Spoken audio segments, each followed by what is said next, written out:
السلام عليكم ورحمة الله وبركاته أخياري سيدا ودنتين بكسو دوادا channel كينا wax badan ayaan kala maqneen maalmahan waxay ahayd markuu walkaabka sida u bilaabmayba in aan videodeedii aan bilaabo oo aan rabay hase ahaatee way ii noqon weyda oo arrimo kale ayaan ku mashquulay hadda ayaan wax walba idinka dabageenayaa haddii aan ku bilaabo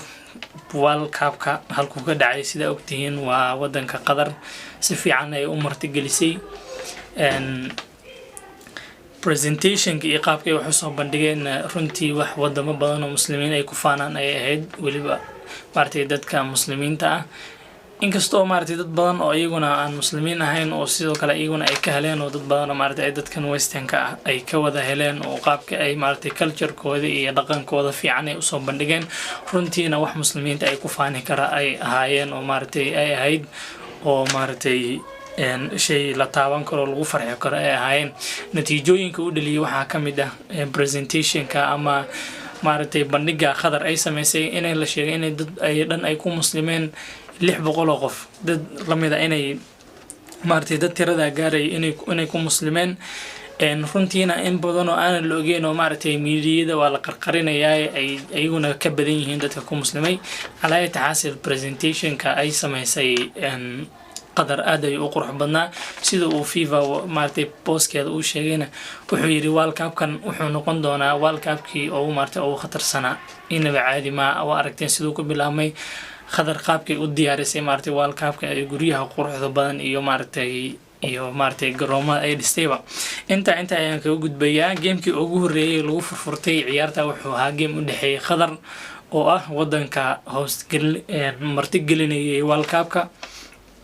إكوادو أي العيارين إن كستو عادي سيدي سو سعودي مر والبا ريكورد كيال أي أهيد إن مارتي قرن كمركز مارتي وحوست جرينيو إيو مارتي دلويها إني بديان ساعتي خضر والمارتي ريكورد أي جبسي ريكورد ديانا وحالي ريكوردز آذية to be broken ريكورد ديانا مر والبا إلا جبي أي مارتي ميل ويالان إن كستو ريكورد في عن أي سن جبينين haddana waxay noqdeen nationkii ama qarankii ugu horeeyay ee wax martigeliya walkaabka martigeliya haddana guul darro maartay habeenkii ugu horeeyay maartay gamekii lagu furfuranayay walkaabka ku guul dareysta iyagoo waliba 2-0 looga badiyay sida arkayseen ciyaartu markii ay second half ay bilaabaneysayba fanska Qatar taageerayaasheeda way dhaqaaqeen inkastoo dadka qaar ay lahaayeen waxay u dhaqaaqeen IC ayaa ku xirnaa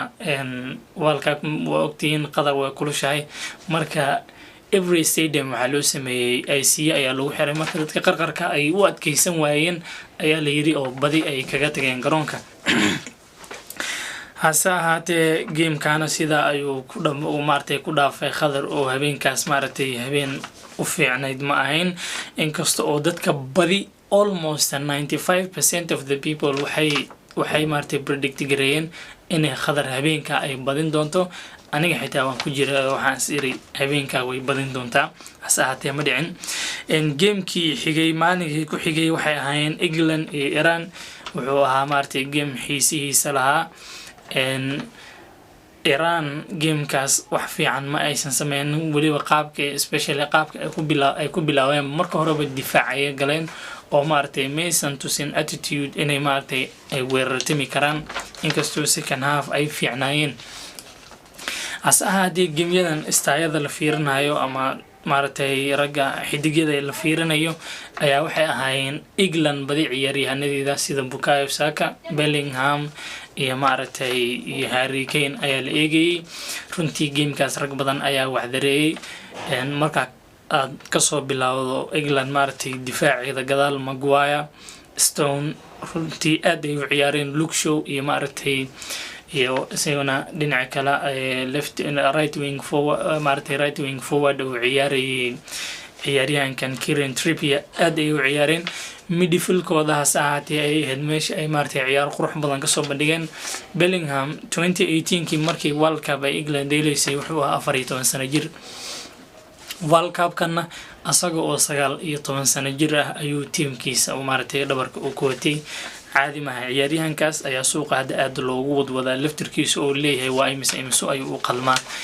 هساعات الجيم كان تقصو نقول عياريهن كا وعيارين stand out خد midfield كان سيدا مارتي سيدا قروح بدن وقبتي عياريهن كأسنا عيارتي سدتك بدن أي حسينيين أي جعلان وحوا أي جعلادين وحوا عياريهن كان ساكا ورنتي مركو بنونت وقعنت كوديجو ولوقت وقشو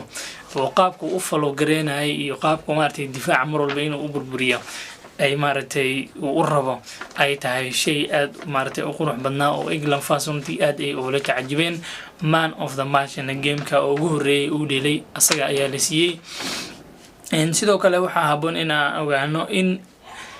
England inta ciyaaryahan ee u xiray gool kuwa macalqada laga keenay inay ahaayeen mid walba World Cup-kiisii oo ugu horeeyay inuu ha Saka ayaa 2 gool xiray Bellingham ayaa ka horeeyay hal gool xiray Harry Kane inkastoo ciyaarta oo si fiican maartay uu involve gareynay hasana gool ma xirin ragii ka dalka imaaday Rashford iyaguna waxa gool xiray Grealish marka gameka isna game aad u qurux badan ayuu ahaa Iran halkii ciyaaryahan ee maartay mar walba isku dayay waxa inuu sameeyo wuxuu ahaa number 9 kooda oo ciyaaryahanka Taremi la oranayay marka waxaan oranayaa ama isleeyahay Southgate ciyaaryahan khatar ayuu haystaa hadduu si fiican u isticmaalo tripkan England waliba potential waxay leeyihiin inay gaaraan maartay ilaa quarter finals ayaan leeyahay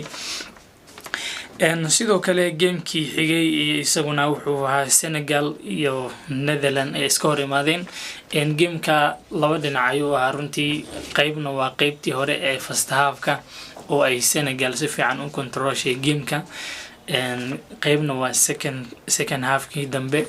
oo ay Netherlands gameka ay ku soo noqotay markii hadda fiirino Senegal qaabkay u ciyaaraysay runtii waxa la is oran karaa Netherlands ayaa ka adkeed first half-kii hore waliba inkasta oo hadduu Mane uu gamekan u dhili lahaa ay dadka badi ay lahaayeen waxay ahaan lahayd different story oo maartay mar hore ayba maartay ay ilkaha ku qaadan lahaayeen gamekaas Senegal hase ahaatee gameka isaguna maartay waxa ku soo baxay maartay Netherlands ayaa ku soo baxeen oo maartay gamekii gadaal ka bedelay iyadoo waliba Cody Gakpo oo game maartay goolkiisii uu xiray runtii ciyaaryahankii ka dambeeyayna uu ka dhigay laba waliba xilliyo aad u dambeeyay ay xireen oo halka ayna ku soo baxeen runtii ayna ku soo bandhigeen maartay ciyaar qurux badan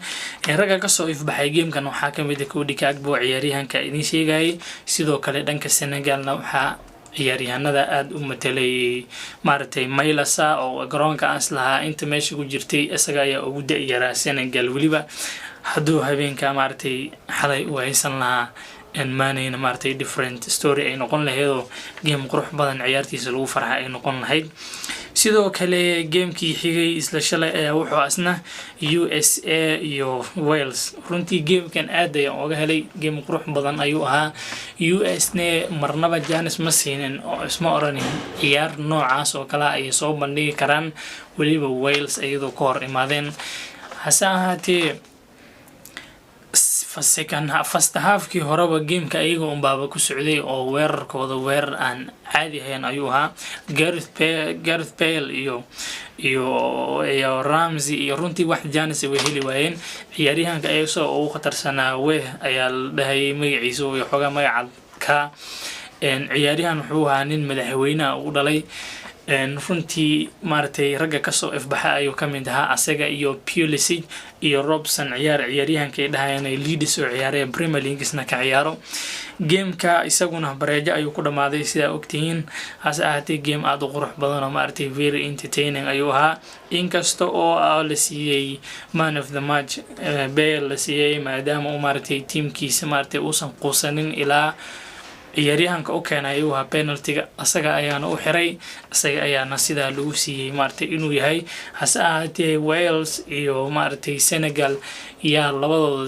ka soo bixi doona groupkooda waxaan isleeyahay Senegal gameka u xigay Ecuador ay la leedahay waxaan isleeyahay way ka soo bixi doonaan maartay number 1 iyo number 2 waxaan u maleynayaa inay ku kala dhameysan doonaan Netherlands iyo Senegal inay ku soo dhameysan doonaan ayaa u maleynayaa sidoo kale gamekii maanta u dambeeyay ayaa isna ahaa gamekii ugu quruxda badnaa oo weli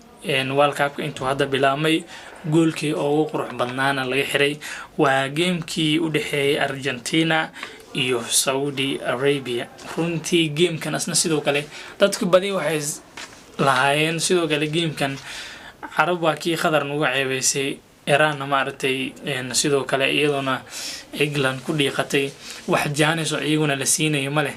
hase ahaatee waxay u yihiin team meel u socdo maartay Saudi qaabka u ciyaarayeen iyagoo waliba comeback ku badiyay gamekan first half-kii hore sida ognahay Lautaro Martinez ayaa gool xiray offside ayaa loo diiday inkastoo wali maran oo ka taagan yahay gamekaas maartay dadka badi aysan ku qancin inuu offside ahaa hase ahaatee markaa fiiriso maartay teknoolajiyada line-ka markii la saaray baash uu maartay offside u ahaa offside-ku wax sidaas weyn ma ahan oo log iyo kaliya in la arko ma ahan marada haday sida u dhax istaagto waxaan waa iska offside waa football technology ayaa ku soo qabanayso sidoo kale Argentina waxay heleen maartay penalty ay heleen taasoo maartay Lionel Messi uu xiray inkastoo gamekan maartay Lionel Messi asaga iyo aan ka filayay Di Maria inay ciyaar qurux badan ay soo bandhigaan laakiin labadooduba maartay sidii lagu yaqaanay aysan u dheelaynin waxaana isri waxa ugu wacnaa defense oo shaky ay ka ahaayeen oo waliba khalad ay ahayd in Romeo in Lautaro Martinez lagu hormariyo maartay Romeo in lagu hormariyo walibana Tagliafico maartay lagu hormariyo maartay Ukonia wajo in Tagliafico iyo Romeo in la isticmaalo defensive ka difaaca khalaadka ay sameynayeen ay kamid ahayd oo aan isleeyahay wixii midfield iyo attacking ba ayaga ayaa saameeyay isla gamekan oo hadii uu ku soo bilaabi lahaa waliba Gomez inuu ku soo bilaabay number 10 oo 34 sano jir ah inuu maartay Alvarez iyo raga gadaal uu ka keeno uu ka hormariyo ma ahayn hase ahaatee waxaan isleeyahay Argentina wali sidaan ka aaminsanaa maartay kama gamekan kuma hadda maanta kuma xisaabinayo in kasto oo maartay ay 10 ay ka barteen ay ahayd coach kolley wuxuu islaawa iska garanaysaa wuxuu islaawa Saudi Arabia oo maartay ciyaaryahanada waxba hadda awoodada soo bandhigin laakiin hadda indhaha ay kala qaaday ayaan jeclahay oo ciyaaryahanada ciyaaraha ku soo aadan uu is adkeen doona marka game wali hadda maartay rajada aan ka qabay Argentina inay World Cup ay qaado wali way jirtaa walina waa aaminsanahay groupkana ayaga ayaan ku soo bixi doonaa isla hadii number 1 ay ku soo bixi waayaan xitaa ay gamekan maartay uu effect gareeyo waxaan isleeyahay number 2 ay ku soo bixi doonaan sidoo kale waxaan sugi doonaa Denmark iyo Tunisia oo hadda socdaan Mexico iyo Poland France iyo Australia oo iyaguna next game ay isku imaan doonaan marka akhiyaari waxaan idin leeyahay yaad isleedihiin World Cup kan way maartay uu qaadi doonaa oo countryga isleeyihiin dadka badi sida ognahay Brazil ay siinayaan iyo Argentina iyo maartay adiga iyo England ayaa la siinaya priority laakiin qof walba maartay si ay u arkaa marka wixii fikrada waxaan ugu wadaagi kartaan qaybta commentiga hadana sida ayaan idinkaga takiyaa. Wassalaamu calaykum waraxmatullaahi wabarakaatuh.